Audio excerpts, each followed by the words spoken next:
Hello there and welcome. I'm Bob Proctor. I want to talk to you about forming a habit that'll literally change your world. I formed this habit a long time ago, and I'm going to tell you, my world changed like night and day. Work for me, it'll work for you. But before we get into it, I want you to come back in history with me to September the 12th, 1962. For the eyes of the world now look into space, to the moon, and to the planets beyond. Our leadership in science and industry, our hopes for peace and security, our obligations to ourselves as well as others, all require us to make this effort, to solve these mysteries, to solve them for the good of all men. There is no strife, no prejudice, no national conflict in outer space as yet. Its hazards are hostile to us all. Its conquest deserves the best of all mankind. We choose to go to the moon. We choose to go to the moon.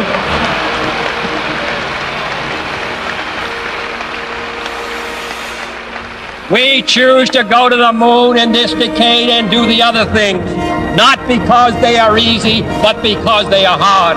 Because that challenge is one that we're willing to accept, one we are unwilling to postpone, and one we intend to win. Do you know what John Kennedy did there?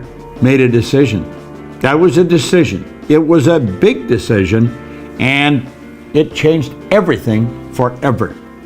Well, do you know, decision is something most people never really learn, and for good reason. Stay with me, because I'm going to show you something here that you possibly have never looked at before. This book changed everything for me. In this book, it's Napoleon Hill's Think and Grow Rich. There's 15 chapters. There's one chapter, the entire chapter is dedicated to decision. Now you may say, well, I make decisions. Do you really? You may make little ones, but you make the real important ones. Do you go after what you want in life? Do you get everything you want in life? See, the truth is, only about 3% of the people are really living the way they want to live, driving the car they want to drive, taking the trips they want to take, living in the houses they want to live in. Most people do not, and they'll tell you why they can't, and they'll give you a string of reasons a mile long. All seem very practical, very reasonable, and the leader of them all is they can't afford it. Well, the truth is, we live in the richest country in the history of the world. Money is the easiest thing in the world to earn once you learn how. Well, if you turn making a decision into a habit, you're going to learn how to do a whole lot of things you may think you can't do. See, what we're doing is we're exploring a side of our personality that we really don't understand. Now, I photographed a page out of here. Napoleon Hill said, those who reach decisions promptly and definitely know what they want, and they generally get it. The leaders in every walk of life decide quickly and firmly. That's the major reason why they're leaders. He said the world is a habit of making room for the man or woman whose words and actions show they know where they're going. And he went on to explain why we have difficulty here, for very good reason. Indecision is a habit, which usually begins in youth. The habit takes on permanency as the youth goes through grade school, high school, and eventually through college without any definite purpose. The major weakness of all educational systems is they neither teach nor encourage the habit of definite decision. Now, why is that? Well, the truth is, most people really don't know. We're dealing with a side of our personality that most people do not understand. What you see here is not me. This is my body. You never hear anyone say, am hand. You see, we've got to take a look at the non-physical side of ourselves. President Lincoln put that very well. He said, to believe in the things you can see and touch is no belief at all. But to believe in the unseen is a triumph and a blessing. Well, let's look at this. Making a decision, we're going into the unseen part of ourselves, using faculties most people don't even know they've got. You see, Einstein said the intuitive mind is a sacred gift. Well, he said the rational mind is a faithful servant. He said we have created a society that honors the servant and has forgotten the gift. What is a servant? Well, there it is there. It's our sensory factors. We can see, hear, smell, taste, touch. What are they for? They're to help us correspond and communicate with our outside world. But you know that the physical world is nothing but the manifestation of the non-physical world. That's right. Here we've got something that's nothing short of a miracle when we look at it properly. This is a little cell phone. It has more power than the computer had that took the first rocket to the moon. Think of that. And I'm carrying it around in my pocket. I can touch a button and bang, like that, send a picture to you, and you'll get it simultaneous with me sending it. How does all that happen? Well, it happens because we're dealing with the non-physical side of ourselves. We're dealing with just pure power. How do we get at that? Well, we've been gifted. We've been gifted with something no other form of animal life has. We have these higher faculties. You've got perception, memory, imagination, will, reason, intuition. I want you to shift your perception for a moment of yourself. You know, our good friend, the late Wayne Dyer, he put it very well. He said, when you change the way you look at something, what you look at will change. Change your perception. Do you know the reason most people don't make decisions? Because they can't see how they're going to get there. So what do? They keep doing things that they can see how they're going to get there. And that's why their life never really changes. Stick with me here for a moment. Think of you. You are a mass of energy and you function on frequencies. That's what you are. Take a look at yourself. Here's a shot taken by Kirlian photography. Semyon Kirlian was a Russian who perfected a form of photography way back in the early 30s that'll photograph mass, where you can photograph the energy leaving the body. There's a glow of energy around you. This physical thing we live in is a mass of energy. Well, we're going to be talking about the non-physical side. You see, a frequency is a level of vibration. Do you know vibration is a natural law of the universe? Everything vibrates, nothing rests. We live in an ocean of motion. Now, there's an infinite number of frequencies. Now get this. Let all these lines represent levels of vibration, okay? Levels of vibration, as we said, are referred to as frequencies. You and I think on frequencies, the highest function we're capable of. Now here's where you really want to pay attention. This, if you get this, if I communicate this effectively, your life can change, because it sure changed mine. We think on a frequency, and the frequency we think on dictates the results we get. So we're sitting here and they say, these are my results, but this is where I really want to go, and we point to a star. Somebody said, what do you really want? I really want to be wealthy. Do you know that most people never live the way they really want to live? They don't. They never earn the amount of money they can. They don't live in the house they really want to live in. They don't take the vacations they really want to take. Why? Because they don't know how. You see, when they set those targets, they look off into a space and they see nothing. Now look here for a moment. These lines represent levels of frequency, or you could say levels of awareness. But when we set the target way up there, it's all gone. We don't know how to get there. Think of that. Think of what Steve Jobs says. You cannot connect the dots looking forward. You can only connect them looking backwards.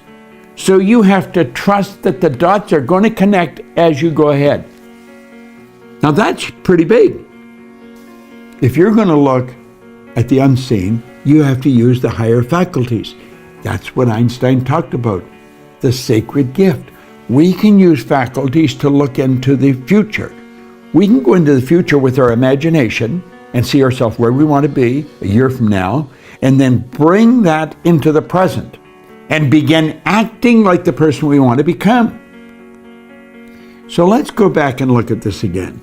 We'll say, that's where I want to go, and I'm going to get there. Now, we do make decisions, but then we say, not going to start yet. I'm going to do that as soon as I get the money. I talked to a young couple. In fact, I wrote about them in a book, Pat and John. I sat with them in a hotel in Toronto, and they said they wanted to buy a house. And I said, well, go on out and buy one. He said, we can't buy a house. We haven't got any money. I said, you don't need any money. He looked at me rather strange. I said, what do you need the money for? You haven't made the decision to buy the house. You see, You don't need the money until after you make the decision. Person say, I want to take a trip, and I'm going to go as soon as I get the money. You don't need the money to make the decision to take the trip. I'm going to start my own business as soon as everything's right. Things are never going to be right. You've got to make a decision.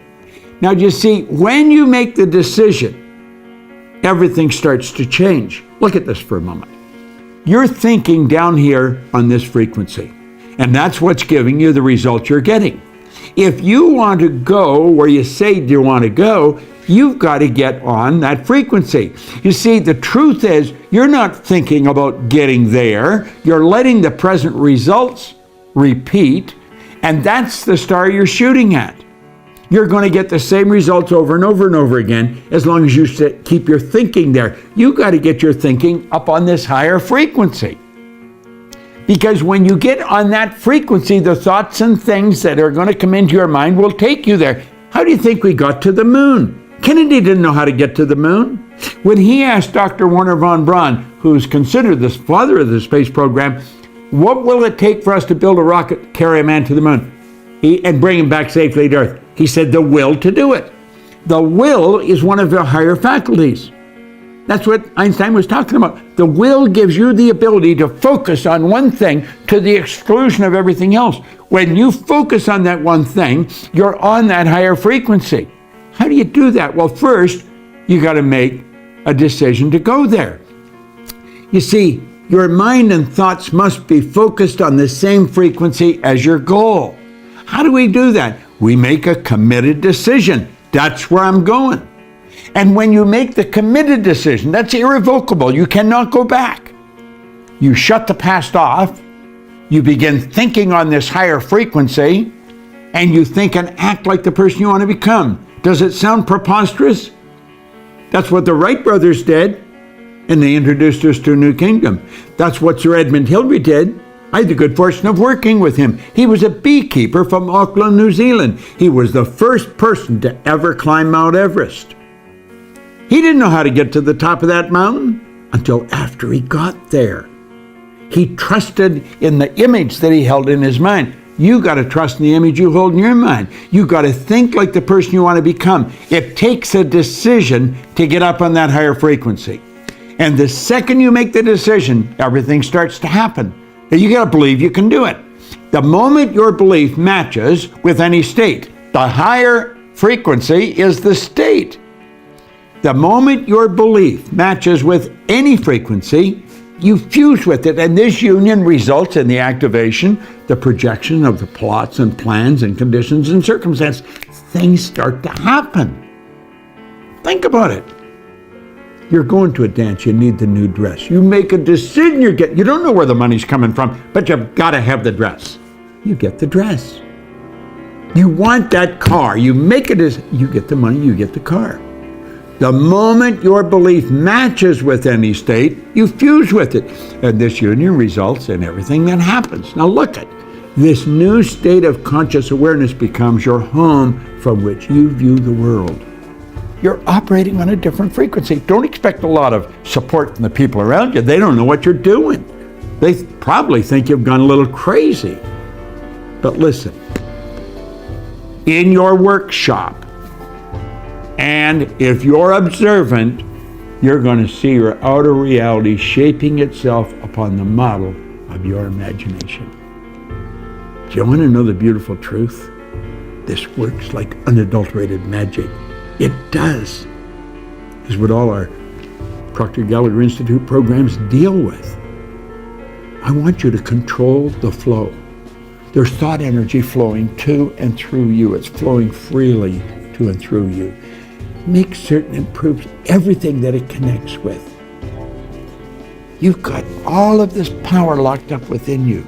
Utilize it. Go after what you want. Quit going after things you already know how to get. There's no real gain in that. Don't compromise. Go after what you want. It's not that easy, but I'm going to tell you something. It sure is worthwhile. Turn decision-making into a habit. And when you do that, everything changes. See, I didn't go back to school. No formal education. I didn't gain any business experience. I made a decision and bang, away I went. And everything started to fall into place. I opened offices in different countries, in different cities. Earned all kinds of money. I had money coming to me while I was sleeping, and so can you. In fact, you turn this into a decision, you can earn more money when you're sleeping than you'll spend when you're awake. Decision, it'll change your world.